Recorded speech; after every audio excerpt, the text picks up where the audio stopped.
Hi and good morning and welcome everybody on my Arvind Geography Verse channel. So today we are going to take up with a new chapter that is climate. So we'll start today with the climate. हम आज climate से start करेंगे और इसमें आने वाले सबसे important questions को discuss करेंगे क्योंकि time कम है. So we are going to start now basically. So this is one of the important question which is asked frequently. हर साल पूछा जाने वाला ये question है. ये about annual range. Coastal areas जहां वो लाई कर रहा है, you have to calculate the total annual rainfall. इनके बारे में क्वेश्चंस पूछा जाता है.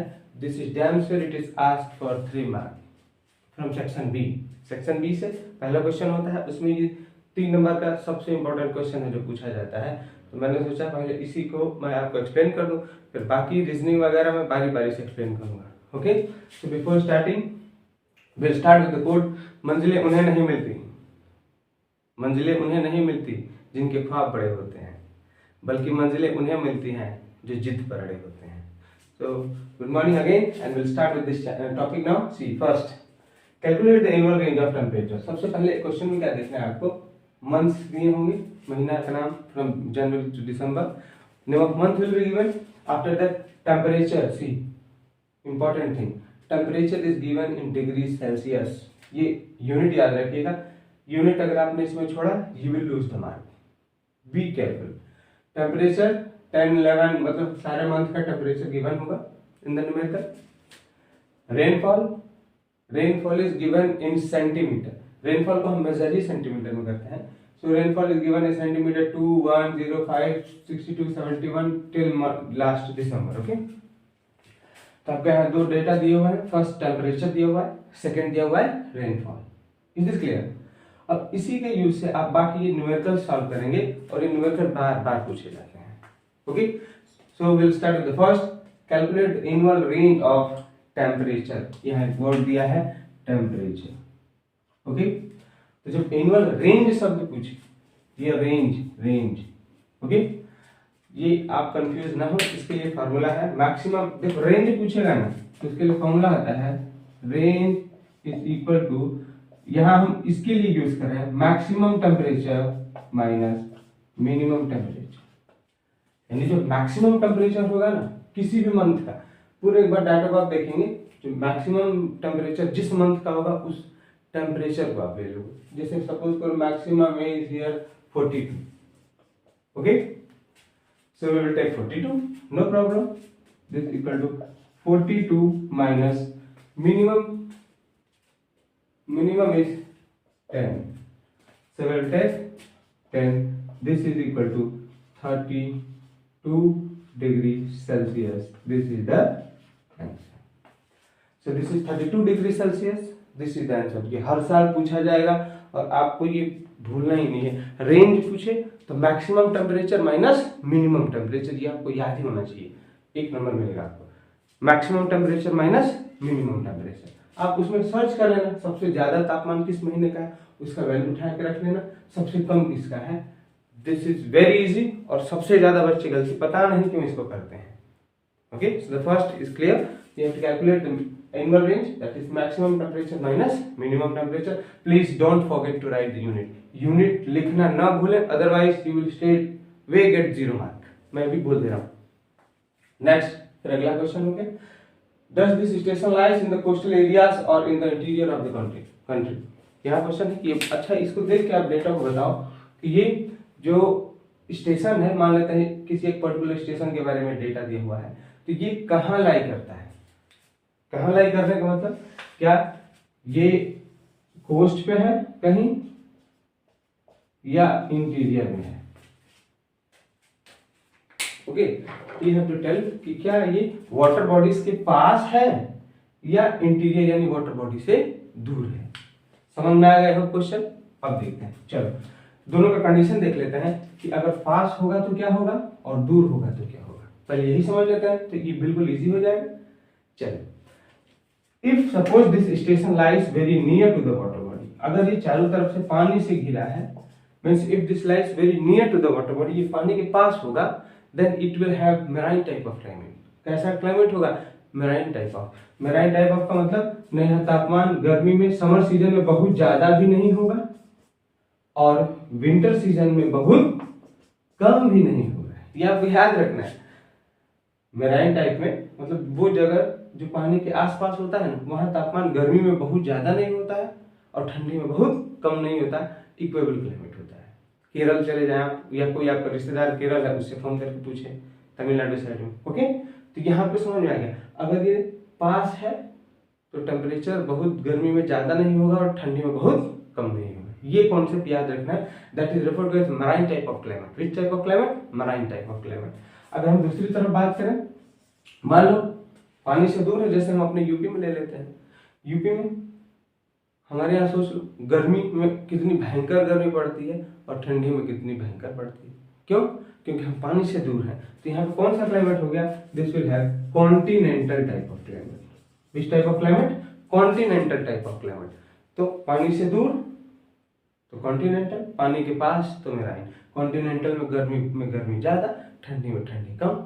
वही अगर हम मेराइन की बात करें तो न गर्मी ज्यादा न ठंडी ज्यादा। ओके, तो यहाँ आ जाते हैं, हम देख लेते हैं थोड़ा इस डेटा से, इसको हम कंपेयर करेंगे। देखो विच स्टेशन डज दिस लाइक। देखो यहाँ पे टेम्परेचर जनवरी में कम, फरवरी यानी ये विंटर सीजन की अगर हम बात करें तो देखो विंटर सीजन में टेम्परेचर यहाँ पे कम है, ठीक ना। नवंबर, दिसंबर, जनवरी, फरवरी यही विंटर सीजन होते हैं, इसमें टेम्परेचर क्या है? कम। लेकिन देखो आप यहाँ पे देखो अप्रैल, मई, जून, जुलाई यानी ये समर सीजन की बात हो तो यहाँ पे टेम्परेचर क्या होता है? बहुत ही ज्यादा है। मतलब ये कहाँ है? इंटीरियर में है। आपसे नाम पूछ सकता है, स्टेशन का नाम दे दो तो लखनऊ दे दो, यूपी में किसी जगह का नाम दे दो, दिल्ली दे दो। ठीक है, समझ में आ गया? कॉन्सेप्ट समझो। ये ज्योग्राफी एक्चुअली ये साइंस सब्जेक्ट है और इसीलिए बहुत आसान है, क्योंकि इसका concept clear, you will get full marks. रटने का तो जरूरत ही नहीं, आपको सिर्फ कॉन्सेप्ट समझ लेना है। वो कॉन्सेप्ट समझ में आ गया तो पूरा मार्क्स मिलेगा और आपको इसमें कोई मतलब कि भूलने वाली बात ही नहीं है। आगे देखें, इसके उलट अगर मैं मान लिया, यहाँ पे मान लो 23 दिया है टेम्परेचर, यहाँ होता है 22, 23, 24, 25, 23, 22, 23, मतलब 23, 25, 20 की रेंज में अगर ये पूरा टेम्परेचर होता ना तो ये प्लेस कहाँ ले जाता है? इस साइड ले करता है।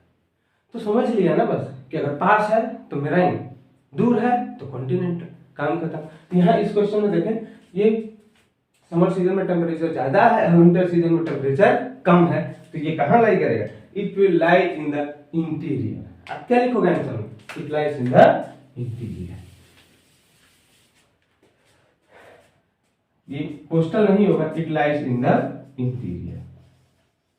इंटीरियर लिख लिया आपने, डन। क्वेश्चन के हिसाब से आपको कॉन्सेप्ट भी समझ में आ गया कि इंटीरियर कब होगा और कोस्टल कब होगा। कोस्टल तब होगा जब टेम्परेचर पूरे साल, तापमान को देखेंगे आप, रेनफॉल को नहीं देखेंगे, तापमान पूरे साल लगभग कांस्टेंट हो, यानी ज्यादा डिफरेंस ना हो। ठीक है, तो उसको हम क्या लेंगे? इंटीरियर। एक और कॉन्सेप्ट होता है, चलिए यही समझा देते हैं। अगर एनुअल रेंज ऑफ टेम्परेचर ज्यादा हो, एनुअल रेंज ऑफ टेम्परेचर ज्यादा हो मतलब, अब एनुअल रेंज ऑफ टेम्परेचर ज्यादा होने का मतलब डिफरेंस ज्यादा है। अगर जैसे देखो इसका हमने सब्ट्रैक्ट किया ना तो डिफरेंस कितना है? 32 डिग्री सेल्सियस। क्यों? क्योंकि जो मैक्सिमम टेम्परेचर था वो 42 था और मिनिमम कितना था? 10। तो ये डिफरेंस ज्यादा आ गया, तो ये इंटीरियर में लाई करेगा। और वही अगर वो साउथ इंडियन या केरल में होता ना तो हमने बोला ज्यादा टेम्परेचर का डिफरेंस नहीं होता। तो वहां अगर हमने मान लिया कि जो मैक्सिमम टेम्परेचर है वो होता है 25 और मिनिमम भी ज्यादा कम नहीं होता, तो उसको मान लेते हैं हम होता 20, तो कितना डिफरेंस आता है? 5 डिग्री सेल्सियस। ये अगर एनुअल रेंज, देखो एक और तरीका है पकड़ने का, अगर एनुअल रेंज ज्यादा है तो ये कॉन्टिनेंटल है और अगर एनुअल रेंज कम है तो ये मेराइन है। ये भी लॉजिक सीख लो, दोनों में से कोई लॉजिक, कॉन्सेप्ट क्लियर होगा ना आप कुछ भी कर लो। ओके, तो कॉन्सेप्ट पे ज्यादा ध्यान दे, रटने पे ध्यान न दे। आगे बढ़ रहे हैं। Now next question, calculate the total annual rainfall. देखो यहाँ ब्लंडर करते हैं बच्चे, क्योंकि वैल्यूज जो थे ना अगर ये डेसिमल में दे दे, जैसे 1.03, 15.2, 16.3, 17.2, 81.2, 19. ये 90% लोगों का गलत होता है एग्जाम में। ये बिल्कुल सिंपल मैथ्स है, लेकिन वो पता नहीं क्यों गलत कर देते हैं जल्दी जल्दी में। तो प्लीज आप ऐसा ना करें, समय लें। याद रखना कि सर ने बोला ये क्वेश्चन गलत हो जाता है, क्योंकि बच्चे डेसिमल का एडिशन गलत कर देते हैं। तो आपको करना क्या है, पहले आपको डॉट डॉट डॉट पहले लिख लेना है डेसिमल, इसके बगल में डेटास को लिख के ऐड कर लेना है। ओके, तो आप थोड़ा इसको प्लीज ध्यान देंगे। इसमें करते क्या है, देखो टोटल एनुअल रेनफॉल में जो पूरा रेनफॉल है ना, रेनफॉल यानी हो गया ये रेनफॉल, आप इसको 12 महीने का टोटल 12 मंथ का आप जो है ना उसको ऐड कर लेंगे। पता नहीं क्यों यहाँ कुछ बच्चे 12 से डिवाइड कर देते हैं, गलत बोला है। एनुअल रेनफॉल, ये एनुअल वर्ड का मतलब पूरे साल का बारिश बताओ ना कितना है, तो सिर्फ आप इसको ऐड कर दें। ओके, तो मान लो ऐड किया 2 + 1 + 0 + 5 + 15 + 62 + 71 + 81 + 59 + 12 + 10 + 3 = लगभग आएगा 321 सेंटीमीटर। ओके, ये कितना आएगा 321 सेंटीमीटर। आपको याद क्या रखना है, ये यूनिट लिखना है। यूनिट अगर आपने नहीं लिखा यू विल गेट 0 मार्क, पूरा मेहनत बेकार। Okay, so 321 centimetre. So first, second, third, now last. I hope ये समझ में आ गया होगा। प्लीज आप थोड़ा ध्यान देंगे, इसको ऐड करते वक्त गलत ऐड ना करें। Last, name the winds that bring most of the rainfall. बोला कि उस विंड्स का नाम बताइए जिसकी वजह से यहाँ पे ज्यादातर रेनफॉल होता है। इसका भी कॉन्सेप्ट क्लियर कर देते हैं। देखो विंड्स की बात करें तो हमारा ये इंडिया अगर हो गया, तो इंडिया में नॉर्थ यानी इधर जो रेनफॉल हो रहा है, ज्यादातर की बात करें नॉर्थ इंडिया में ज्यादातर जो रेनफॉल होता है ना, this is because of south west monsoon. किसकी वजह से बारिश हो रहा है, साउथ वेस्ट मानसून की वजह से। हाँ, विंटर सीजन में बारिश होता है नॉर्थ इंडिया में, जैसे यूपी, पंजाब, बिहार, वो होता है वेस्टर्न डिस्टर्बेंस की वजह से। ठीक है, थोड़ा उसको ध्यान से लिख लें कहीं। और अगर हम बात करें, अगर हमने बोला कि तमिलनाडु वाला क्षेत्र हो गया, मतलब कि अगर यहाँ पे टेम्परेचर कांस्टेंट दिया हुआ है और ये तमिलनाडु का अगर एरिया हो गया, तो पूछेगा वहां मेजर सोर्स रेनफॉल का क्या है, तो उसमें आप देखोगे ना, तो यहाँ पे नवंबर, दिसंबर, जनवरी में ना रेनफॉल ज्यादा होगा। That is because of retreating monsoon. किसकी वजह से होता है, रिट्रेटिंग मानसून। ठीक है ना, रिट्रेटिंग मानसून जो वापस आ रहा होता है, बे ऑफ बंगाल से मॉइस्चर उठा लेता है और फिर इसकी वजह से यहाँ पे रेनफॉल होता है। तो ये दो ही प्रश्न बनता है कि नॉर्थ इंडिया में रेनफॉल ज्यादातर बोल रहा है तो साउथ वेस्ट, बोला है कि विंटर सीजन में तो वेस्टर्न डिस्टर्बेंस, और अगर बोला है साउथ इंडिया में बारिश का कारण बताओ विंटर सीजन में, तो आप बोलेंगे सिर्फ और सिर्फ क्या है, retreating monsoon. So I hope this is clear. ठीक ना, मैं इसको लिस्ट कर दे रहा हूँ जैसे। Name the wind that brings rainfall, this is south west monsoon wind, monsoon wind. Okay, I hope ये आपको 3 नंबर ऑफ कंफर्म मिल जाएंगे और आप इसको गलत नहीं करेंगे एग्जाम में। एक बार देख के जाइएगा एग्जाम में।